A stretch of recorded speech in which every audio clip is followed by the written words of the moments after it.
Pai do Senhor para os irmãos, mais uma vez estamos por aqui para gravar um vídeo e dessa feita nós vamos falar um pouco sobre Mateus capítulo de número 24. Mateus capítulo 24 tem alguns eventos escatológicos importantes e nesse ponto precisa-se bastante atenção para a gente não cometer equívoco ou engano ou confusão desses eventos de Mateus relacionando com o arrebatamento. Primeira coisa que se deve analisar aqui é que no livro de Mateus, capítulo 24, ele faz menção de eleito e escolhido. 24, versículo 22, versículo 24. Vou ler para os nossos amados que diz: E se aqueles dias não fosse abreviado, nenhuma carne se salvaria, mas por causa dos escolhidos serão abreviados aqueles dias. Veja, temos também a última parte que diz: se possível for enganar até os escolhidos. Tem mais uma outra referência, umas 3 referências que tem a respeito disso: escolhido, eleito. E nesse particular de escolhido e eleito, para quem são os adeptos da questão da eleição e predestinação, eles acabam confundindo e colocam nesse ponto a igreja do Senhor. Mas se você observar a partir do versículo 15 em diante de Mateus, o Senhor Jesus já faz menção daquela questão da abominação, da desolação de que falou o profeta Daniel, que é o momento que acontece na metade da grande tribulação, onde ele rompe, é o Daniel 9:27, que ele faz concerto com muitos por uma semana, mas na metade da semana ele rompe o concerto porque ele vai exigir adoração. Então, ele coloca a abominação no templo, bem mais difícil do que aquela questão de Antíoco Epifânio, que é passado desde a época de Jesus. Então, o Senhor está realmente se referindo a um evento futuro e escatológico. Então, desde do versículo 15 em diante, já tem algo nesse padrão, nesse patamar, nesse sentido. Outra coisa que ajuda bastante é quando a gente entende essa questão de escolhido aqui, principalmente no livro de Mateus. Por quê? A nação de Israel é chamada assim no Antigo Testamento. Eles ainda são o povo escolhido de Deus hoje. Seus eleitos, escolhidos também. Então, nós vemos no Novo Testamento, principalmente nas cartas, de alguma maneira, chamando aqueles que estão escritos eleitos em Cristo Jesus pela fé, mas também essa questão de Mateus, ela é mais específica. Ela é mais específica, como todos os estudiosos acreditam nisso. Mateus, um evangelho mais centrado, uma linguagem mais para o povo judeu. Não que seja exclusivo, mas para que eles possam entender essa questão de Jesus como o Messias enviado de Deus. Aí a gente vai para o livro de Crônicas, 16:13, quando de vós, semente de Israel, seu servo, vós, filho de Jacó, seus eleitos. Eles são indiscutivelmente, em todos os tempos, desde que Deus escolheu eles continuam, mesmo com as suas rebeldias, teimosia, mas eles são o povo que está no centro da vontade de Deus e na época da grande tribulação vão sofrer bastante, porque a Bíblia diz que quem mais é dado, mais é cobrado, mas no milênio eles vão ser a nação que vai estar, como diz o povo, de topo de linha, exatamente.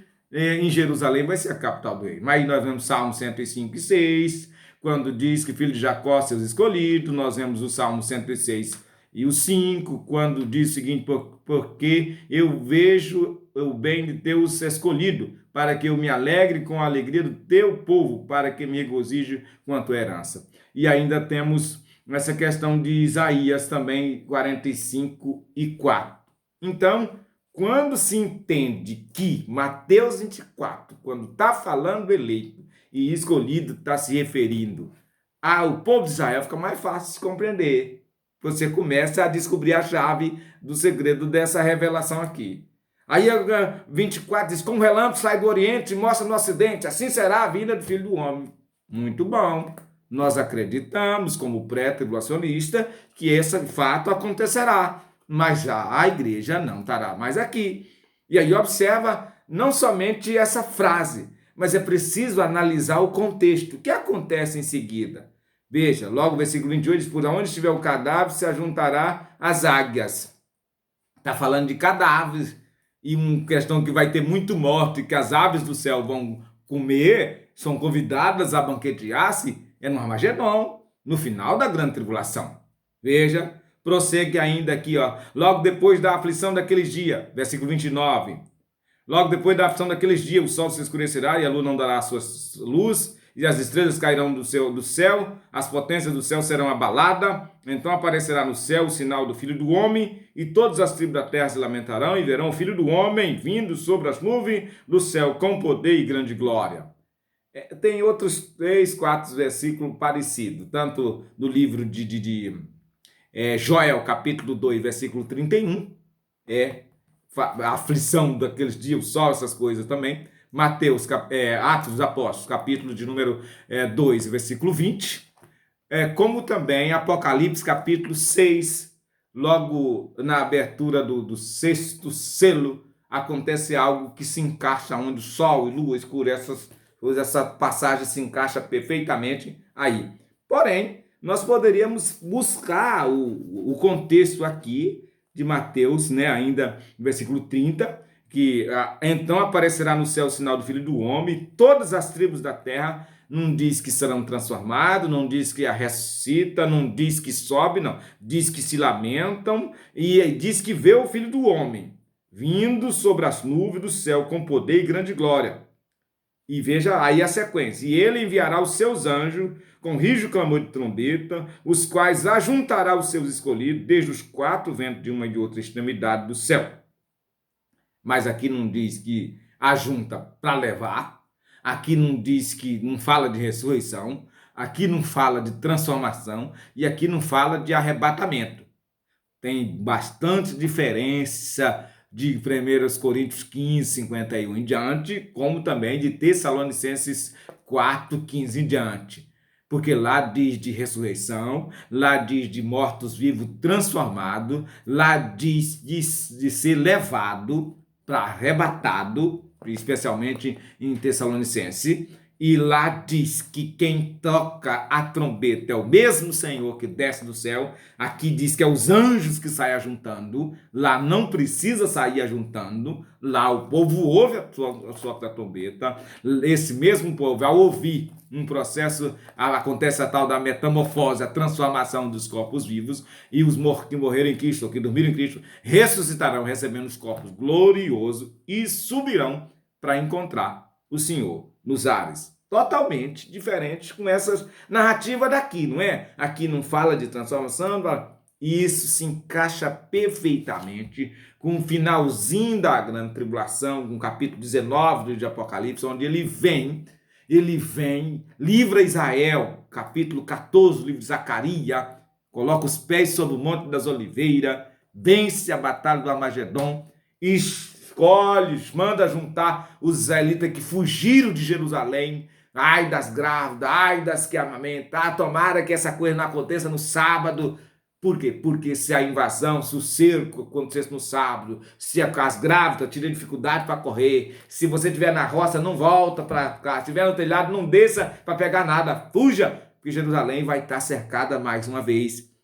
Então, isso se encaixa perfeitamente. Tem mais. Quando você vai para o capítulo de número 25, que ainda está no sermão, ainda não terminou o sermão, é cumprido o sermão do monte. E aí ele vai para esse finalzinho, quando o Filho do Homem vier em sua glória, e todos os seus santos anjos com ele, então se assentará no trono do seu glória, e todas as nações serão reunidas diante dele, e apartar um dos outros, como passou a parte dos bodes das ovelhas.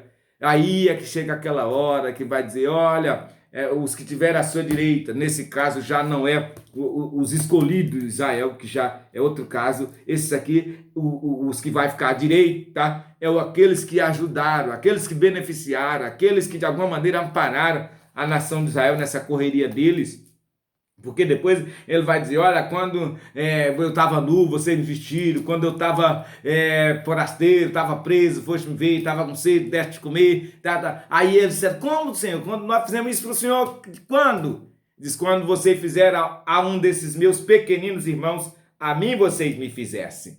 Irmãos, observe essa expressão irmão, e está se referindo exatamente à nação judaica.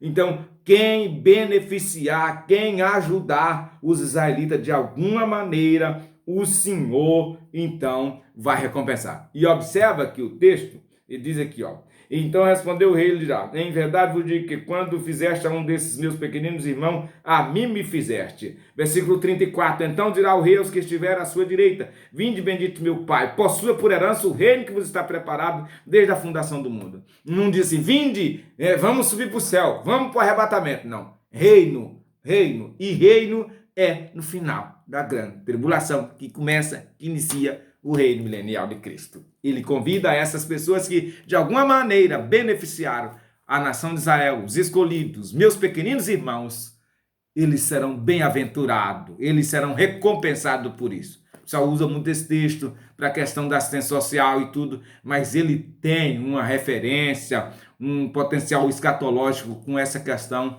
dos judeus, que muitos já foram perseguidos na terra e ainda serão, porque também eles são um povo privilegiado. E não se esqueça, para todos nós, quanto mais a pessoa recebe de Deus, mais será cobrado. Quando você tem posição hoje, você tem cargo hoje, você tem responsabilidade hoje, não se esqueça que um dia você vai prestar conta dessa sua mordomia cristã, aquilo que você faz de bom ou de ruim, da maneira que você administrar. Que Deus em Cristo abençoe. Até a próxima. Depois vamos estar analisando outros textos bíblicos. Maranata, ora vem, Senhor Jesus. A paz do Senhor para todos.